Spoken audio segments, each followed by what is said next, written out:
cierto, de gases, de líquidos, pero para los sólidos, eso es un chicharrón. Pues es una cosa que por más que le pongan cosas pues, para controlar los procesos, cada rato toca ir un señor por allá con un chucho a pegarle a eso, pues son de fácil construcción y de fácil operación, consumen energía, y se tapan, como me pasó a mí, que todo eso allá y valió toda la pared. Entonces, ¿cuáles son los parámetros controlantes? Pues el diámetro interno de la sección cilíndrica, la presión de entrada, el diámetro del tubo interior, el contenido de sólidos en la alimentación, es súper importante. La diferencia de densidades de lo que se llama la parte que es sólida y la parte que es pues, como el líquido, la viscosidad también, y la longitud después de la parte cilíndrica y cónica que van a depender como del tipo de ciclón que uno esté trabajando. Hay un señor en la Universidad de Medellín que se llama Echeverri, pues apellido Echeverri. Ese señor toda la vida trabaja con hidrociclones. Y todas las publicaciones que yo le conozco, las que conozco son de esos ciclones y eso. Él hace como una recopilación de todas las diferentes pues, estrategias que han hecho pues, como diversos autores para hacer el diseño de ellos. Entonces, por ejemplo, algunos dirán que usted no va a hacer que no sé, que el largo del ducto sea 2 veces el diámetro del ciclón, sino que sea 2 veces. Pero que digamos el otro día que usted le modifica diga que ya no es del 5. Entonces diga que ya no es 2,01, entonces este es el ciclón de ayer.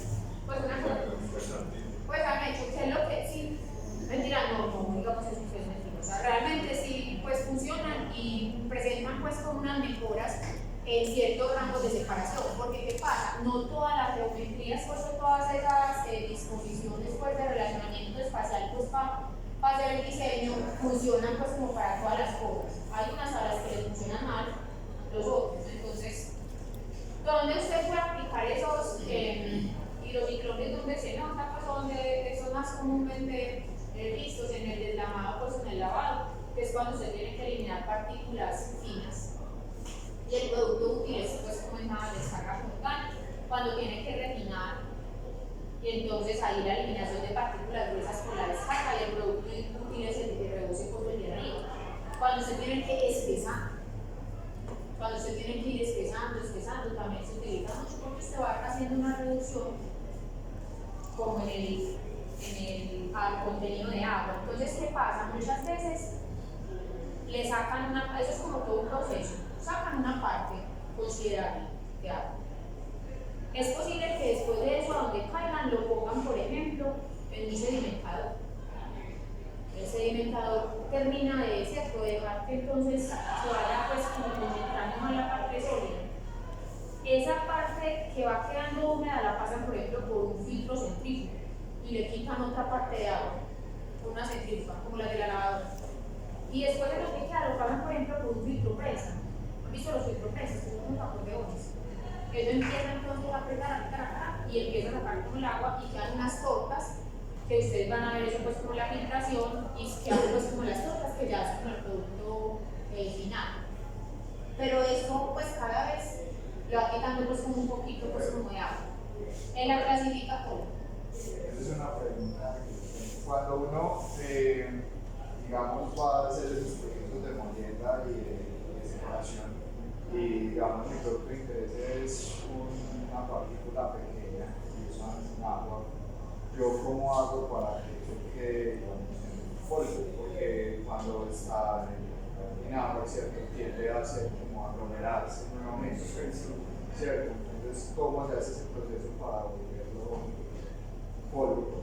Tú decías, por ejemplo, que el cemento se molía en húmedo, ¿cierto? Sí, ¿Yo pero cómo no hago? el química, sino la materia prima, la caliza. Pero entonces el cemento sí se mueve en seco. Si usted muele una parte en húmedo y después hace con la molienda, que es seco porque el líquido, si usted lo moja, sí. Exacto, eso es lo que la duda que tenía. Entonces, eso depende de lo que usted tenga, ¿cierto? Entonces, por ejemplo, lo que yo les decía, clasificar el húmedo es mucho más barato que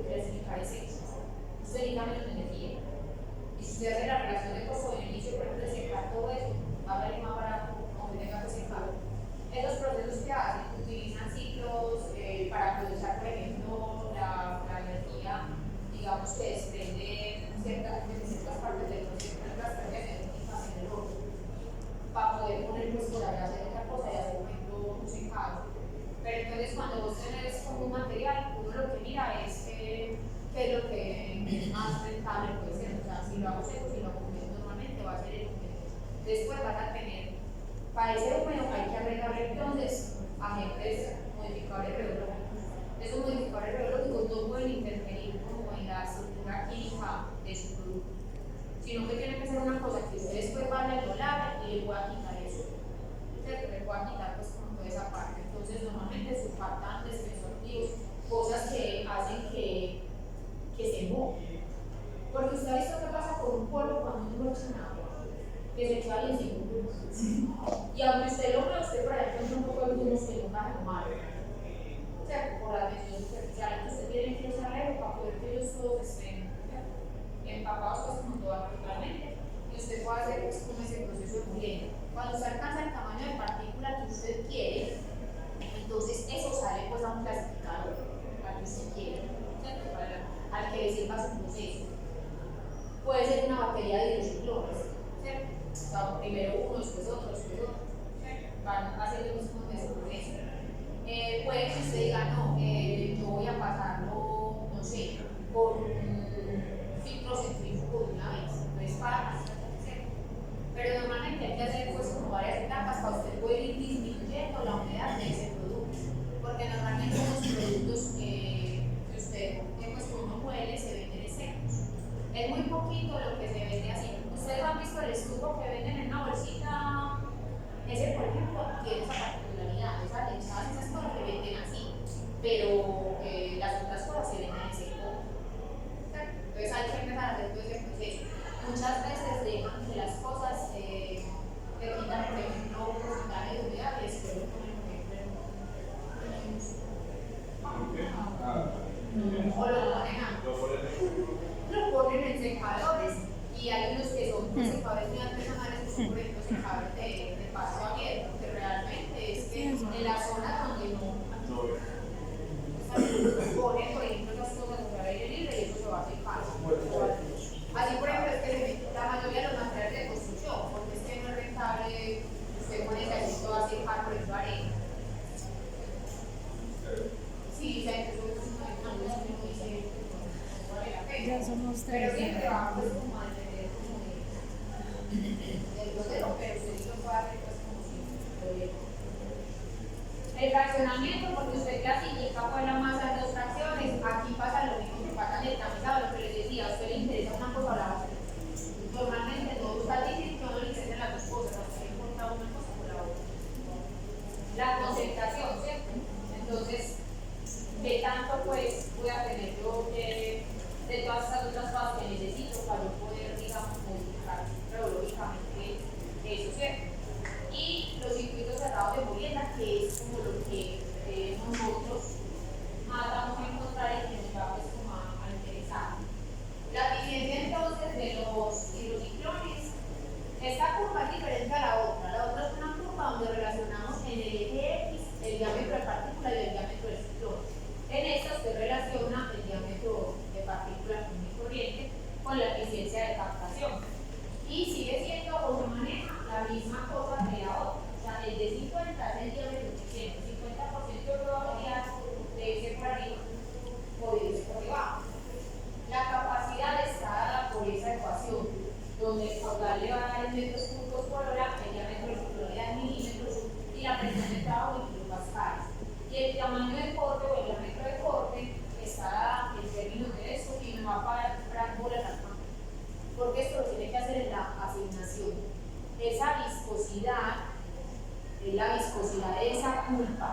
Entonces usted no puede meter la viscosidad del agua. Que después todos los líquidos utilizados llegan a la viscosidad del agua y después al agua. Usted tenía una pulpa y espesa de sólidos contra la viscosidad del agua. Sí. Esa es la viscosidad de toda esa masa de lodo, ¿cierto? Entonces para eso hay que buscar un modelo de esos que me permite estimar la viscosidad de una cosa dependiendo entonces de la concentración de sólidos que me en las que no hay nada para los sólidos.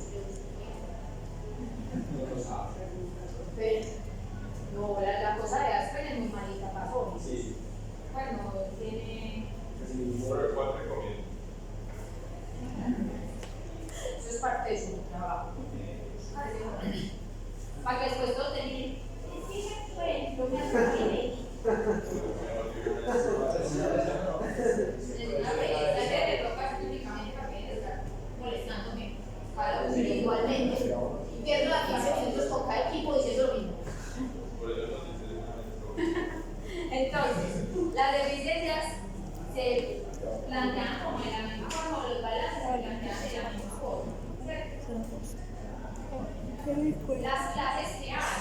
Los cónicos, que son los más tradicionales, son, mejor dicho, los ciclones convencionales que todo el mundo, pues, digamos que identifica, pues, o encuentra, pues, como una forma más fácil, pues, industrialmente. Hay otros que son de cono tendido y otros que son de descarga periférica. Varían en qué, como en la parte, pues, de la dimensión, y estos que a partir realmente son unos cilindros que tienen un fondo plano que funcionan como una especie como cámara de sedimentación y después pasan a otro conito que es como el que ya hace como esa parte, pues, hace otra vez como una segunda clasificación. Tienen estos, pues, que son cilindros con descarga central que cae, pues, tienen que es un fondo planito y tienen, pues, como la descarga. Los que son como unas cribas o unas mallas perforadas que uno dice que se pueden entender como ciclones porque también funcionan así, muy parecido a como funciona la lavadora. Pero tienen, pues, como unas pequeñas variaciones, ¿cierto? Y los que son aireados, que son unos hidrociclones a los que se les inyecta aire. O sea, todo el tiempo se les está haciendo, pues, una inyección de aire. Aireado, dependiendo de lo que usted tenga. Pues, ¿qué pasa? Cuando usted tiene, por ejemplo, cosas que tienen, pues, como donde pueden tener zonas muertas, eso le ayuda, pues, como a que eso tenga este movimiento y no se le vaya a empezar a pegar en cosas. Porque si usted tiene una pulpa, una pasta, y eso empieza a entrar ahí, y eso empieza como a pegarse de las paredes, entonces usted va perdiendo, pues, como movimiento de las partículas, porque eso se va apelmazando ahí, se va aglomerando. Entonces, eso es como funcionan como los martillos neumáticos. No sé si han visto un martillo neumático que, por ejemplo, en las tolvas de los hilos, como eso se va apelmazando ahí, por ejemplo, el material, eso cada cierto tiempo llega el ¡pam! Y el mete su martillazo. El martillazo reemplaza al señor que le pega martillazos. Pues el proceso primero, que no llega tan, le pega más duro y hace así. Y reemplaza al señor que mete un palo por debajo para que no salga. Entonces, ¿dónde los vamos a ubicar? En los circuitos de molienda y clasificación. Y vamos a encontrar algo que es entonces esto que se llama selectividad. Esa selectividad es. Si nos traigan ropa, les podría ver. Los ojos tantos. Los ojos 20. Selectividad. Realmente la selectividad es una medida de la eficiencia. Miren que son los huesos en relación a lo que está alimentando. O sea, la misma corriente que teníamos para la eficiencia ahí, donde decíamos que eran los huesos, o sea, la G respecto a la A, que era la alimentación. Entonces, esta selectividad es una forma entonces de medir la eficiencia, pero ya específicamente para cada tamaño. Normalmente, la granulometría esa granulometría se corrige con la razón de recirculación de cada tamaño. ¿Se acuerdan entonces que nosotros tenemos siempre ese parámetro que es la razón de recirculación que da cuenta de lo que yo estoy devolviendo, pues, como ese modelo? Pero aquí lo tenemos que hacer para cada tamaño. Cada tamaño tiene una razón de recirculación que, si eso está operando muy bien, pues es todos están, pues, como haciendo la completo. La próxima semana los balances siguen siendo los mismos balances, pues, que ya hemos trabajado. La carga circulante es la carga circulante, pues, como la reducción del tamaño y la razón de recirculación. ¿Sabes qué? Pues mañana daría una hora, me da una hora y media. Y si lo hacemos entonces para cada Yo que tamaño trocho y la razón de recirculación de cada tamaño y está por esa relación de esa relación. Por eso, Eso pero va a permitir saber si está funcionando mal o bien. parece ¿Por bueno, qué? porque Resulta que en ellos hay una cosa que se llama cortocircuito. Y ese cortocircuito o bypass que llaman es algo que dijo el compañerito Santiago ahora un ratito. Los huesos llevan finos, solo los finos salen por debajo. El fino no puede salir por debajo. el fino tiene que salir por arriba y los gruesos tienen que salir por debajo. Porque si el fino sale por debajo, usted está devolviendo al molino una cantidad de cosas que ya alcanzaron el tamaño que tenían que alcanzar hace mucho rato. Y cada vez que usted devuelve finos, usted está haciendo la viscosidad de ese sistema más alta. ¿Qué pasa? Que hay partículas que son muy grandes. Entonces ellas llegan y cuando ellas van a caer, se llevan todas las cositas. Imagínense, sí. Sí, o sea, voy cayendo así, me encontraste y me lo llevé. Entonces, pues soy grande, pero me llevo muchas chiquitas. Entonces, claro, yo las arrastro pues conmigo, las llevo por el camino, y esas pobres partículas que deberían haber salido por allá arriba, clasificadas como partículas finas, vuelven otra vez a hacer todo ese recorrido y generan entonces un problema en ese sistema. Cuando uno hace entonces la curva, Para sacar la viscosidad del líquido selectividad, con la mezcla. miren La lo que tengo mezcla. acá, tamaño en micras. Eso vuelve y se clasifica por mallas. O sea, usted ya aquí el tamizado, o sea, ya aquí el clasificador es el hidrociclón, pero el que le dice la granulometría de todo lo que entra y todo lo que sale es el tamizado. O sea, que usted tuvo que haber aprendido muy bien tamizado. Ese tamizado, ya usted sabe que cada malla tiene una abertura, ¿cierto? Como acá estamos diciendo, entonces que es como una análisis granulométrico diferencial, porque me interesa lo que hay de cada, pues, de cada fracción de tamaño. El diámetro me lo va a dar la malla que me deja pasar y la malla que me refiere, o sea, que es un diámetro medio. Usted aquí va a tener diámetro medio y aquí en la selectividad tiene que construir para cada uno de los tamaños de esas mallas, tiene que construir esta cosita de acá. O sea, coger el flujo de los gruesos y multiplicarlo por cada fracción que hay pues, en el tamaño para la corriente de gruesos y relacionarlo con la corriente de alimentación al hidrociclón y la granulometría. Cuando usted hace eso, me va a dar bolas también, porque esto sí no lo preguntan y no lo va a contestar ni por nadie. Vean, esto que hay aquí, que es esto que no empieza en cero, sino que es este hueco acá, ese valor que usted le da aquí, eso es lo que vamos a llamar cortocircuito. Y es como una CC minúscula. Y la va a diferenciar de la carga circulante, que es una CC mayúscula.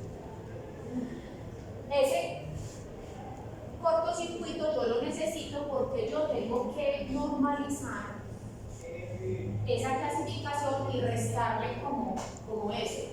Yo tengo que decidir. Así verdaderamente no está clasificando, o sea, eso es mentira. Hay que restarle eso, hay que volver esta curva, que se llama curva de selectividad, hay que ponerla en cero. O sea, hay que arrastrarla de acá hasta acá. Cuando yo la arrastro de acá hasta acá, la arrastro así. Voy a coger cada valor de selectividad y le voy a restar a cada valor ese valor de cortocircuito. Y la curva de selectividad se me convierte en esta otra que se llama curva de clasificación o curva de plomo. Y así es que industrialmente hacen en las empresas. Si usted va a tocar la práctica en su micol, va a saber que si le toca en esta parte, por ejemplo, toda la vida se le van a hacer las curvas de plomo. Todo el tiempo viendo las curvas de clasificación. ¿Por qué? Porque así es que saben si está funcionando o no está funcionando bien la clasificación. Yo le pregunto, por ejemplo, mire que esta curva de selectividad está más corrida para la izquierda que esta otra clasificación. O sea que si usted se basa aquí, usted va a decir que lo que usted está clasificando es más pequeñito, cuando en realidad no es. O sea que usted para poder ver si está funcionando bien o no, usted tiene que construir esta curva. Si es que usted tiene un cortocircuito. Resulta que usted, cuando construye esta curva de clasificación, tiene que encontrar otro parámetro que ya no es la SI minúscula, que es esa selectividad, sino que es una SI mayúscula. Y no me juzguen porque no fui yo la que lo puso esos nombres. Eso es así, así dice la literatura y dicen los señores que son los pesos de esos. Esto es el índice de claridad. Se llama índice de claridad. Porque es este índice de claridad relaciona el D25 con el D75. Y ese D25 y ese D75 usted lo lee de acá Y si va a mirar entonces el diámetro para el que, entonces, de la que es corregida. Mire lo que le dicen ahí. La clasificación ideal es que ese índice de claridad sea 1. Eso implica que usted tiene una curva superempinada. Pues para que usted de 25 le dé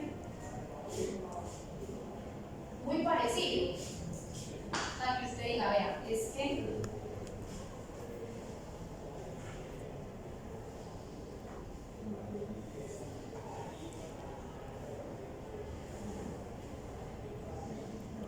digo, pues todo esto, es doblado, es marcado negro.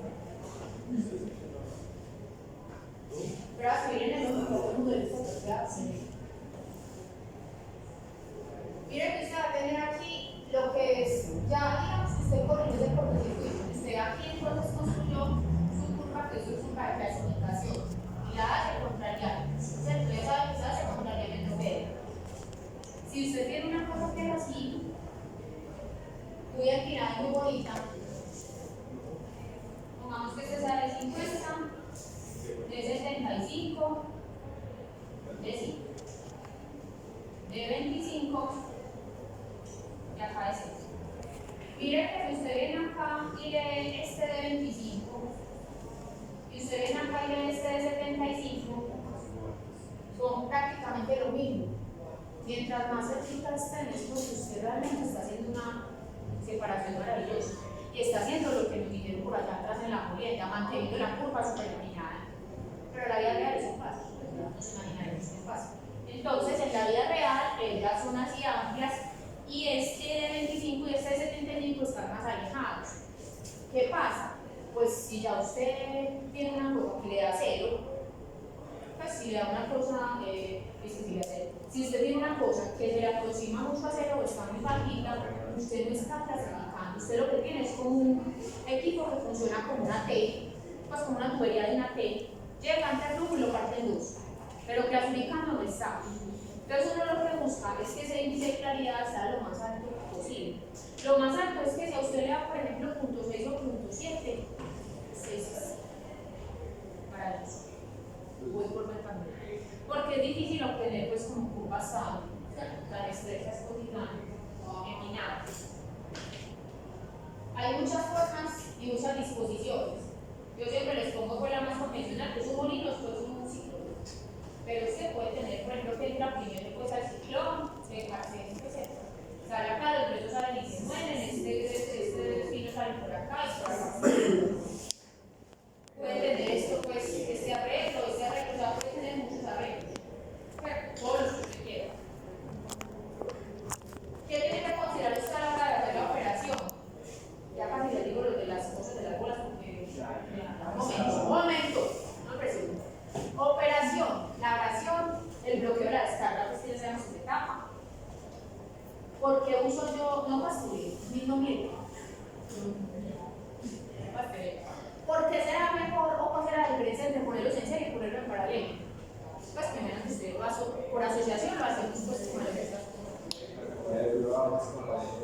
En paralelo es como la capacidad, ¿cierto? Yo pongo muchos que son iguales a trabajar pues un caudal que lo divido pues en todos ellos. Y en serie se pone cuando usted tiene que hacer un refinamiento de tamaño, porque ellos solamente van a clasificar según su de 50. Ellos usted no les puede modificar, pueden el proceso estar muy entero. Entonces, ¿usted qué hace? Este que sacó una parte gruesa, la gruesa la devuelve al molino y lo que salió fino entra y alimenta otro hidrociclón. Vuelve y hace lo mismo. Lo que es cierto, vuelve y alimenta pues por allá. Seguramente a este otro ciclón, no sino a este de acá, y acá vuelve y alimenta otro. Y funcionan como a veces son como unas matrioscas. Son en escala igualitos, solamente que así como el papá, el hijo, ¿cierto? Así como igualitos. Y se van pues así en serie.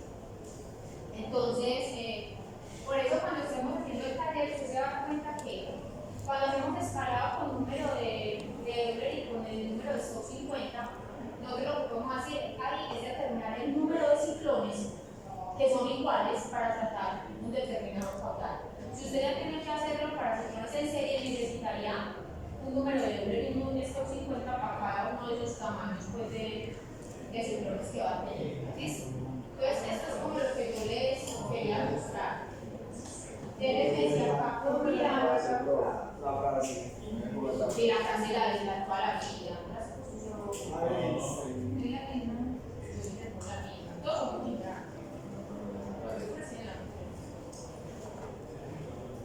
Ojalá la vida fuera de uno, pues, por ejemplo, yo que soy la reina, si usted me pregunta una cosa tan importante, a mí se me olvida, pero si me pregunta cosas que a nadie le importan, eso me lo sé. Cosas por allá irrelevantes, como la secuencia de actores de una serie vieja, o sea, muchas cosas que a nadie le importan. La canción de José la cosa de los demás.